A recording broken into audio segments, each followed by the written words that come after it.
Today, we become legends. So I recently made a 25 things I hate about Smite video, and to keep all things balanced as they should be, it's time for the 25 things I love about Smite. Because believe it or not, a guy with over 800 videos made on this game actually enjoys it and thinks it's good. Who would have thought?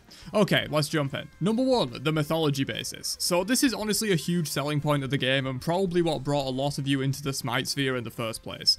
The whole idea of bringing these ancient gods to life and having them fight it out in a MOBA is just awesome, and definitely one of the best things about the game. Number 2, the god variety. On a similar but different note, the god variety in Smite always leaves something new to be explored in terms of playstyle or mythology, and the hype that comes around new god releases is proof of that. Number 3, free gems, skins, and chests. While I might not always agree how you buy skins, more on that in the sister video I put out a few days ago, Smite is pretty generous with its free gems and cosmetics. You get 100 free gems per week just for logging in, free chests, etc. from battle passes and events, and the occasional gemstorm event that allows you to buy a handful of your favorite skins without spending a dime on the game, and hell, this recent 10 million gem giveaway is proof of this. Number 4, the third person camera. Another major part of the game that was probably a selling point for many people. Most other MOBAs are top-down isometric, and Smite has a really unique in-the-action feel to it, which is almost solely due to the third person camera perspective. Number 5, the game mode variety. And again, while most other MOBAs focus their entire efforts on the traditional 3-lane 5v5 map,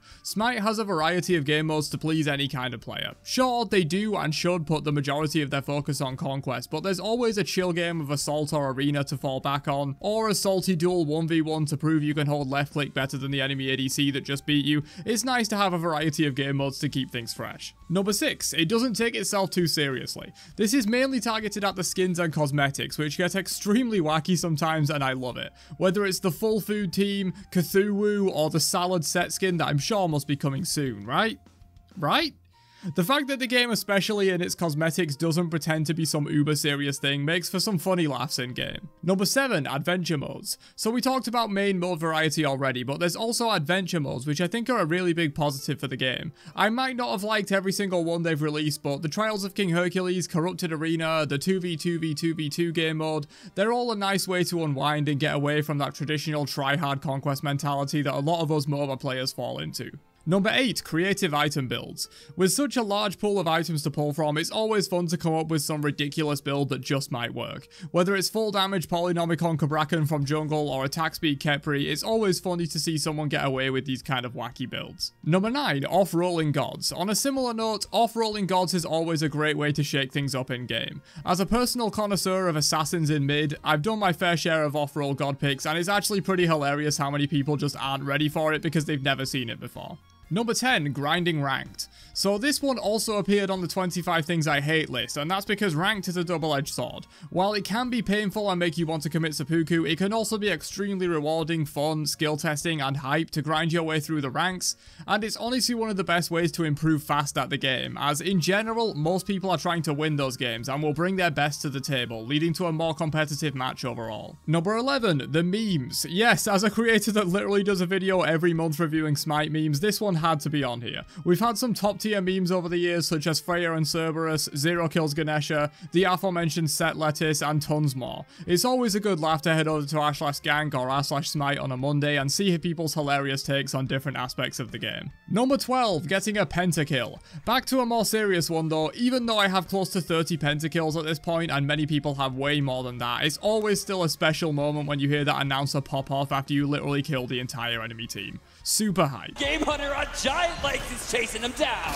Knock off from Shockwave, Jingle Bang on the ground, Zatman goes down, Triple kill. Look from above, the skies come down, Quadra kill. He's got the kill, go for Shadow Q, the pentakill, pentakill, there's a pentakill!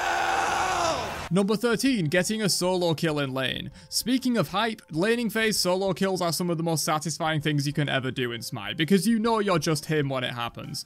You don't need a gank, you don't need to wait for team fights, you're just going to show the enemy laner who's better and win the game that way. Super hype. Number 14, the VGS system. This is by far the best communication system in any MOBA in my opinion. It's concise, quick to use and fairly easy to understand while allowing you to communicate pretty much anything you need to your teammates, often in your god's voice, which is really cool. And yes, this includes you rock cancel that.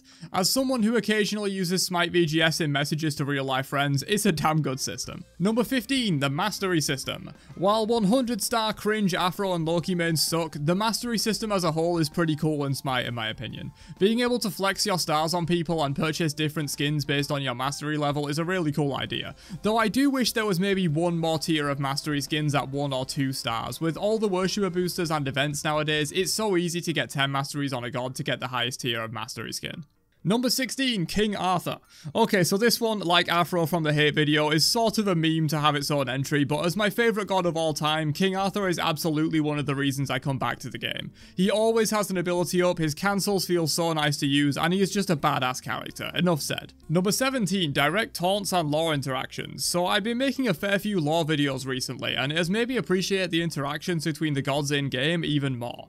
The directed taunts when certain gods kill their rivals or friends in the real world lore makes for some really cool lore interactions, and it's always nice to see and hear the effort put into bringing these gods to life in game. Number 18, consistent updates. So while most games these days get updates after launch, it does go underappreciated how often Smite gets consistent balance and content updates. While some of them might miss the mark, that's sort of unavoidable in a live service game, and it's nice to keep the game fresh and always have something new to try, a new game mode to play, a new god to dominate with, all that kind of stuff. Number 19, new season patches. So sort of following on from the previous entry, new season patches, or more accurately now, new year patches, are always super hype and bring loads of new content, overdue changes and fun stuff to do. These are the patches that really shake up the game and bring back old players for some more good old-fashioned smiting. Always fun to see. Number 20, crossplay. Again, this one is sort of a given in modern multiplayer games, but among MOBAs, Smite is somewhat special in that it's on 4 different platforms, and all of them have complete crossplay and cross-progression, aside from Sony because they're bitches. Being able to play with your friends on any platform and increasing the size of the player pool overall is a great thing, and definitely one of the top things I love about Smite. Number 21, the creators and community. While there are some bad apples, the Smite community is one of the things that draws me back into the game. While creators come and go, and I do miss the likes of PunkDuck, Mythy Moo, Duke Sloth, even DM Brandon at times, new creators come in to fill those gaps, and there's always interesting or funny stuff to watch in the Smite community. Number 22, the Pro League / Worlds. Worlds is hype. Seeing the culmination of all the top talent in the world come together to duke it out is like a second Christmas for me.